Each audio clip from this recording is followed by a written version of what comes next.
2005년 미국 플로리다주 잭슨빌에 62세 남편 레지 그리고 61세 아내 캐롤 부부가 살고 있습니다. 이 부부는요, 누가 봐도 정말 사이가 좋았어요. 서로 의지하고 사랑하며 반평생을 함께 보낸 부부. 그런데 사실 이 부부 원래부터 부부는 아니었고요. 4년 전인 2001년도에 새로 결혼하면서 부부가 된 사이였어요. 원래 이 둘이요, 고등학교 때부터 동창이었대요. 사실 고등학교 때 서로 어느 정도 호감은 있었는데 이 노부부가 고등학교 때면 엄청 옛날일 거 아니에요. 손만 스쳐도 막 두근두근거리고 말도 잘 못 걸고 더 순수했던, 그렇다 보니 이때 수줍음 때문에 연인까지는 진전이 안 됐어. 학교를 졸업하고 나서 이 둘은요, 인생의 길이 달라. 레지는 미국 해군에 입대했고 얼마 안 가 한 여자를 만나 결혼했습니다. 하지만 몇 년 만에 이혼해요. 그 이후 레지는 계속 혼자 살면서 군 제대하고 철도회사에 취직, 거기서 막말로다가 뼈를 묻어요. 성실히 일하다가 정년퇴직합니다. 반대로 여자 캐롤은 2번의 결혼을 해요. 그 사이 아들 하나 딸 둘을 낳아 키우게 되죠. 첫 번째 결혼도 행복하지 않았기에 이혼했을 거 아니에요. 그 이후 행복해져 보려 2번째 결혼까지 한 건데 웬걸 2번째 결혼이 더 불행해. 이 남편이라는 새끼가 연애 때는 안 그러더니 결혼하고 나니까 조금만 지승이 안 차면 주먹질을. 와, 이 결혼의 마무리도 기가 막혀요. 1987년 이놈이 아내 캐롤을 여러 차례 총으로 쏜 뒤 스스로 자기 몸에도 총을 쏴 죽었습니다. 와, 이것만 봐도 얼마나 미친놈이었는지 감이 오시죠? 이때 캐롤은 심각한 부상을 입어 병원에 입원했고요. 회복하는 데만 1년이 걸렸대요.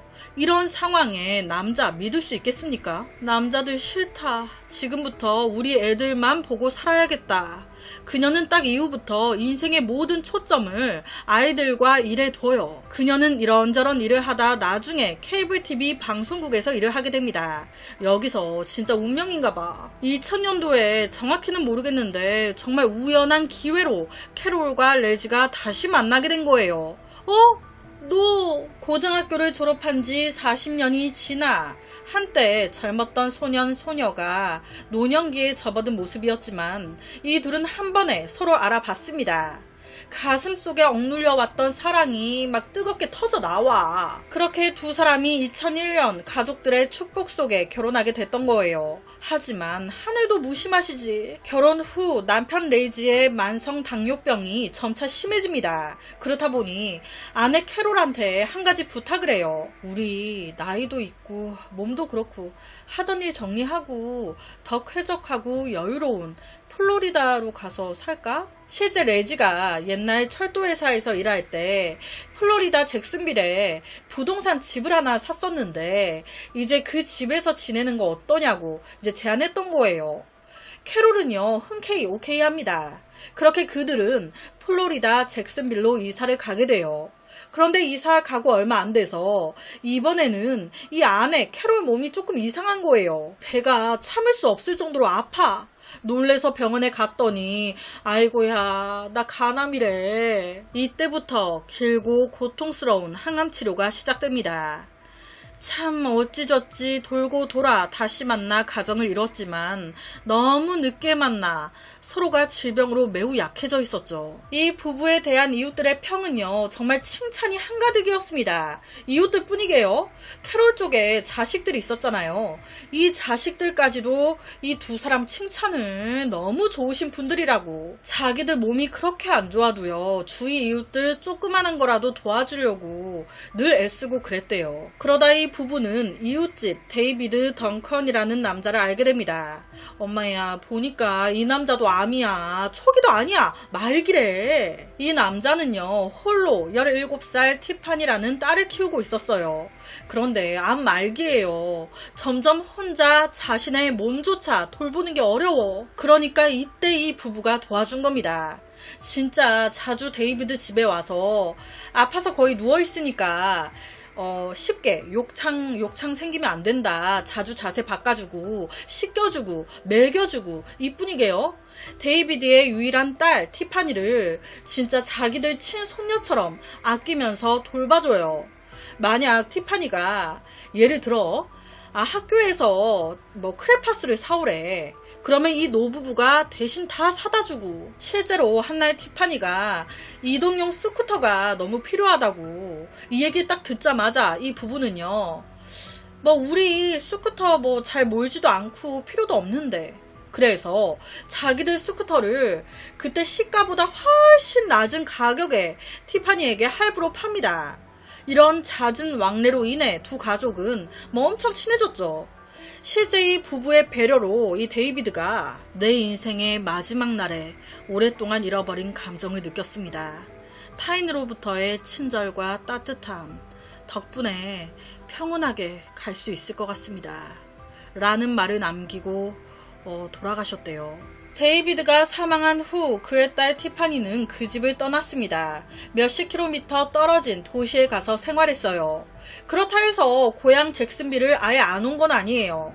그래도 내 친할머니, 친할아버지처럼 이 부부가 잘 돌봐줬잖아요. 얼마나 고마워요. 그래서 그녀는 매달 정기적으로 잭슨빌로 돌아옵니다. 와서 바로 이 부부의 집으로 직행, 친근하게 손녀처럼 얼굴도 보고 이야기도 나누고, 그리고 앞서 스쿠터 할부로 팔았었잖아요. 그거 이제 할부 돈 가지고 와서 주고, 한 달에 한 번씩 오는 티파니에게 이 부부 또한 올 때마다 너무 기쁘게 맞아줬습니다. 아이고야, 우리 강아지 왔어. 진짜 손주처럼 정성 들여 푸짐하게 저녁상을 준비해 대접했어요. 그렇게 시간이 흘러 2005년 7월 10일이 됐습니다. 뜬금없이 캐롤의 친딸 론다가 경찰서에 전화를 해요. 며칠째 엄마와 의붓 아버지가 연락이 안 된다고. 이러신 적이 없는데 걱정이 돼서요. 지금 제가 가볼 수도 없고 대신 가서 무슨 일이 있는 건 아닌지 확인 좀 해주세요. 이 엄마 캐롤과 자식들은요, 사이가 굉장히 좋았습니다. 특히 론다는요, 엄마가 아플 때 병원에서 같이 먹고 자면서 엄마 간병도 했었고요. 거의 최소 하루에 한 번씩은 늘 엄마와 통화하는 사이였어요.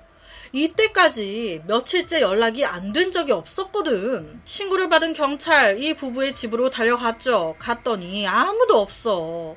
지금 보여드리는 사진은 차고 문이 닫혀 있지만 실제 당시에는 차고 문도 열려 있고 차도 안 보이고, 처음에 경찰은요, 이 두 노인이 갑자기 여행을 갔나 했습니다. 그런데 곧 이 생각은 바뀌어요. 왜냐, 이 부부 모두 몸이 안 좋았어요. 심한 당뇨에 암, 약을 한두 개 먹겠습니까? 만약 여행을 간 거라면 이 약들 무조건 다 챙겨갔겠죠. 그런데 집에 약이 그대로 있는데 이것뿐만이 아닙니다. 현관문, 창문, 외부인의 침입 흔적 없었고 방 안에 폭행의 흔적도 없었어요. 그런데 딱 하나, 방 여기저기를 뒤져본 흔적은 있어. 실제 이 부부의 금은 보석, 부부의 은행카드와 통장이 사라진 상태였습니다. 이에 경찰은요, 이 범인, 이 노부부의 몸값을 노리고 납치한 거 아니야? 이 레지와 캐롤 부부가 실종됐다는 이 소식에요, 이웃들은 너무 충격을 먹었습니다. 어떤 못된 것들이. 그래서 이때 이웃들이요, 엄청 적극적으로 협조를 해요. 뭔가 조금이라도 이상한 걸 봤다, 들었다 싶은 걸 다 얘기해 준 거예요. 이 이웃 중에 한 명이 며칠 전에 이쪽에선 한 번도 본 적 없는 차를 본 적 있어요. 그런데 그 차가 이 노부부 집 쪽에 살짝 서더라고. 들어가진 않고 집 앞에 살짝 세우더니 몇 분 후 바로 다시 떠나는 걸 봤었어요. 그럼 그 차 번호판이나 색깔, 차종 기억하세요? 그때 제가 그냥 무심코 쓱 봤던 거라 어떤 차종인지 어떤 색깔인지 기억이 안 나요. 그래서 여기서 단서가 끊겨요. 모두가 레지와 캐롤의 안전을 걱정하고 있던 바로 그 순간 경찰서로 전화 한 통이 걸려옵니다. 전화를 건 사람은 다름 아닌 실종된 남편 레지였어요. 뭐야? 통화에서 레지는요, 아니 내가 소식 듣고 놀래가지고 우리 실종된 줄 알고 찾고 있다면서요? 아니 그게 아내 캐롤의 외지에서 사는 친구가 엊그저께 죽었다고. 그 소식 듣고 우리가 놀래가지고 급하게 장례식에 참석했어요. 너무 바빠서 다른 가족들한테 알리는 걸 깜빡했네요. 죄송합니다. 엊그제 아침에 갑자기 연락을 받아가지고 정신없이 나오느라 그 차고문 닫고 나오는 것도 깜빡했어요. 저희 여기 잘 있어요. 걱정하지 마세요. 이 얘기 해주려고 전화한 겁니다. 괜히 수고스럽게 아이고 죄송해요. 이때요 캐롤도 통화를 해요. 아, 저 캐롤인데 남편 말이 맞아요. 미안해요. 며칠 후면 집에 갈 거예요. 이 전화로 인해 경찰은요 의심을 풀었어요. 아, 잘 있네. 다행이네. 그런데 가족은 척하면 척이거든요. 목소리만 들어도 딱 알거든. 그런데 지금 경찰서로 걸려온 이 목소리는 캐롤과 레지의 목소리가 아니야. 내가 우리 엄마, 우리 의붓 아버지 목소리 한두 번 들어? 지금 이 목소리 너무 어리잖아. 전혀 60대 어르신 같지 않잖아. 이거 다른 사람이에요. 누구지 모르겠지만 캐롤과 레지인 척 하는 거 보면 두 사람의 실종에 연루된 사람임이 분명합니다. 그러니까 혼란 주려고 누군가 캐롤과 레지인 척 전화를 했다는 건데, 여러분 이것들이 두 노인이 아직 살아있는 것처럼 보이게 하려고 이런 액션을 취한 거라면 그럼 이 노부부 이미 죽었다는 얘기 아닙니까? 가족들의 얘기를 들은 경찰은요 다시 수사를 시작합니다. 다행히 이틀 만에 바로 단서가 하나 나와요. 이 캐롤과 레지의 없어진 카드를 추적해 보니 실종 신고가 된 상태에서 카드가 써진 게 확인된 거예요. 지난 며칠 동안 몇십 킬로미터 떨어진 작은 도시에서 5천여 달러가 인출됐어. 이거 누가 뺐냐? 바로 은행 ATM기 CCTV 영상 확인 들어갑니다. 봤더니 남자 3명에 여자 1명, 총 4명이 번갈아 가면서 이 카드로 돈을 빼내. 이들 외모 특징을 파악한 다음 경찰은 주변에서 찾을 수 있는 모든 CCTV 영상을 회수. 돈 뽑은 다음에 이들이 어디로 갔는지 모든 행적을 조사. 그 결과 마침내 남자 2명에 여자 1명, 총 3명을 모텔에서 체포합니다. 남자 마이클과 앨런 웨이드, 그리고 홍일점인 여자 티파니. 네, 맞아요. 캐롤과 레지 부부가 친손녀처럼 관심 갖고 도와줬었던 데이비드의 딸. 아주 배은망덕하고 아주 은혜를 원수로 갚은 막말로다가 쌍년인 거예요. 아우, 격한 발언 죄송합니다. 이들이 잡힌 모텔 방 안에서 이 노부부의 은행카드, 귀금속들, 집 문서까지 발견됐습니다. 야, 이거 어디서 났냐? 지들이 뭐라고 대답할 거예요. 그런데 제가 앞서 그랬잖아요. 경찰이 은행카드 CCTV 조사하면서 총 4명이 번갈아 노부부의 카드로 돈을 뽑는 거 확인했다고. 그런데 지금 3명이 잡혔어요. 한 놈 어딨냐? 이 3명은요 신문하면서 4번째 공범에 대한 정보를 싹 다 풉니다. 엄청난 의리예요. 브루스 닉슨이라는 남자, 얘까지 바로 잡아들이죠. 경찰이요 신문을 하잖아요. 그럼 짬밥이 있으시다 보니 이 범죄자들 성향에 따라 대하는 태도랄까요? 어떻게 파고 들어야 할지 딱 느낌이 온대요. 4명을 다 조금 신문해 보니 마지막에 잡힌 브루스, 얘가 그나마 나이가 제일 어리고 가장 소심하고 가장 겁이 많아 보여. 얘를 좀 잘 구슬리면 뭔가 나오겠는데. 경찰이 완전 브루스한테 꽂힌 거예요. 막 파고 드니 마음이 불안정했던 브루스, 바로 모든 걸 풀어버립니다. 알고 보니 얼마 전에 티파니가 늘 그랬듯이 이 노부부의 얼굴도 볼 겸 그 스쿠터 할부금도 줄 겸 집에 찾아간 거예요. 그러니까 이 노부부도 늘 하던 대로 호화로운 저녁 식사를 차려 따뜻하게 대접했죠. 그렇게 밥을 먹으면서 잘 사냐, 남자친구는 있냐, 신나게 수다를 떠는데 그 과정에서 이 노부부가 이런 얘기를 한 겁니다. 아우, 요새 우리 둘 다 건강도 나날이 더 안 좋아지고 이래 저래 우리 몸 하나 신경 쓰는 것도 힘들어. 그래서 예를 들어서 강남에 집 하나 사놓은 거 있잖아. 그 세 주고 있는 거. 그거 그냥 팔라고. 그거 팔고 그 돈으로 그냥 우리 남은 인생 즐길까 싶어. 그리고 실제 얼마 지나지 않아 노부부한테 물어봤더니 강남에 그 집 팔았대. 그 집 팔고 대출금 갚은 후에도 9만 달러. 하나로 약 1억이 넘는 돈이 남았다고. 그러니까 이때 노부부는 진짜 손녀딸이라고 생각했으니까 믿고 아무 의심 없이 툭 수다로 얘기한 거였어요. 그런데 듣는 인연은 그게 아니었던 거예요. 1억이 넘는 돈이 남았다고? 그녀는 바로 이 사실을 자기 남자친구 마이클한테 말했습니다. 그랬더니 마이클 눈이 막 휘둥그레지는 거예요. 물 만났어. 아주 신나. 마이클은요, 개쓰레기 새끼였습니다. 질이 안 좋아도 너무 안 좋아. 게을러도 너무 게을러. 일도 안 하고 집에서 쳐놀고요. 각종 불법 행위란 행위는 다 하는 놈이었어요. 상습범.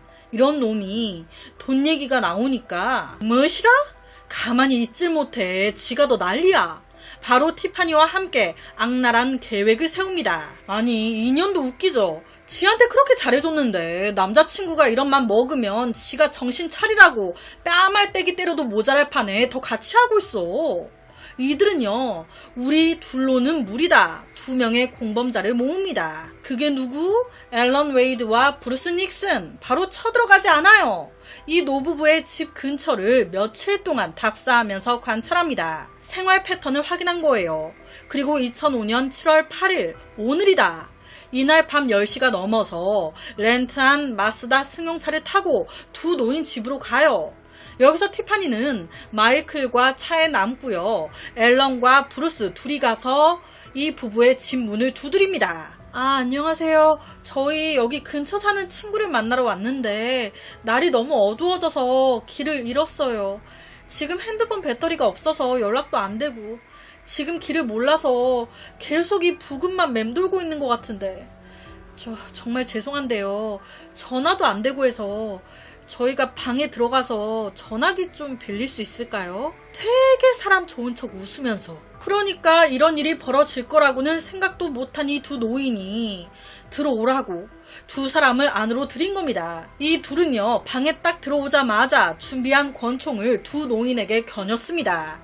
부부는 꼼짝없이 잡힐 수밖에 없죠. 그때 집 현관문이 다시 딱 열리면서 두 사람이 들어오는데 웬 남자 한 명과 엄마야 저거 티파니 아니야. 다른 사람도 아닌 친손녀처럼 챙겨줬던 티파니가 이런 범죄에 가담했다는 걸 알았을 때 두 어르신의 당시 심정이 얼마나 고통스럽고 절망스러웠을지 진짜 상상이 안 됩니다. 실제 브루스 말로는요, 당시 당뇨를 앓고 있었던 레이지가 힘드니까 티파니한테 티파니 나 물 좀 다오 라고 부탁을 했었대요. 그런데 2년 들은 채도 안 했다는 거예요. 그냥 노인네들 뭐 훔쳐갈 거 없나 두 눈 시뻘게 가지고 이 방 저 방 뒤지기 바빴다고. 그래서 브루스 자기가 물 한 컵을 가져다가 레이지한테 줬었다는 거예요. 아, 저거 독한 년이라고. 방 안과 밖을 샅샅이 뒤지고 나서 그들은 테이프로 두 노인의 손발을 감고 그들의 입을 틀어막고 그들의 눈을 가렸습니다. 그 후 두 사람을 자기 차 트렁크에 밀어 넣어요. 그리고 티파니와 마이클이 원래 렌트했던 차, 앨런과 브루스 이 두 사람이 노인의 차를 타고 나옵니다. 그렇게 몇십 분 뒤에 외진 숲 쪽에서 모여요. 그리고 노부부를 꺼내려고 트렁크를 딱 열었는데 실제 딱 열었을 때 이 두 노인의 손발을 묶었던 테이프가 다 벗겨져 있었대요. 그러니까 필사적으로 푼 거죠. 하지만 풀면 뭐해. 질주하는 차 그 트렁크 안에서 뭐 어떻게 나가요. 그러니까 반 포기 상태로 그 좁은 트렁크 안에서 서로를 꼭 껴안고 있었다고 합니다. 이걸 본 이들은요, 다시 한번 노부부의 손발을 묶고 눈을 가려요. 그리고 은행카드 비밀번호 뭐야? 이때 협박에 못 이겨 이 모든 걸 말해줘요. 그 다음 이것들이 미리 산숲 쪽에 구덩이를 파놓은 거예요. 거기다가 이 두 사람을 밀어 넣은 겁니다. 그리고 살려달라 울부짖는 이 부부를 나 몰라 그냥 죽어 산채로 묻어버려요. 그러니까 2명의 불쌍한 노인이 생매장돼 죽은 겁니다. 이날 이들의 인솔하에 경찰은 바로 그 숲속 부부가 살해당한 장소를 찾았고 깊은 구덩이를 파 시신을 발견했는데 질병에 시달려 허약해진 두 노인은 마지막 순간 두려움과 절망으로 손을 묶는 테이프조차 몸의 흙을 밀어낼 힘조차 전혀 없었습니다. 결국 부부는 다시 한번 부둥켜 안기로 했어요. 죽음도 둘을 떼어놓을 수 없게. 시신 발견 당시 모습이 서로 손이 묶인 채 딱 붙어가지고 안고 있었다고. 실제 이 모습을 본 경찰 몇 명이 너무 마음이 아파 울었다는 기사도 있더라고요. 이 파리 새끼 이것들은 이 짓을 해놓고도 며칠 동안 노인의 계좌에서 돈을 인출 팡팡 쓰고 다닙니다. 이뿐이게요. 이 노부부 집에 다시 들려요. 왜?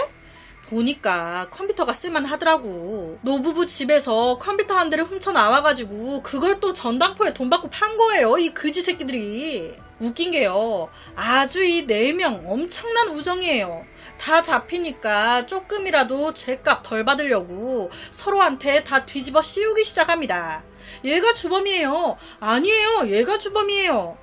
티파니, 앨런, 그리고 브루스 이 셋은요 입을 모아 마이클이 주범이라고, 그가 모든 범죄 행위를 계획하고 지휘했다고. 하지만 반대로 마이클은 무슨 소리 하냐고, 범죄를 저지르자 라고 한 사람은 저 세 사람이었다고. 죽이곤 싶은데 경험이 없어 어찌해야 될지 모르겠다며 자기한테 도움을 요청했고, 그래서 자기는 이렇게 해라 저렇게 해라 도와준 것일 뿐, 그 이후의 납치와 살해에 대해서는 나는 조금도 관여하지 않았다 이렇게 주장한 거예요.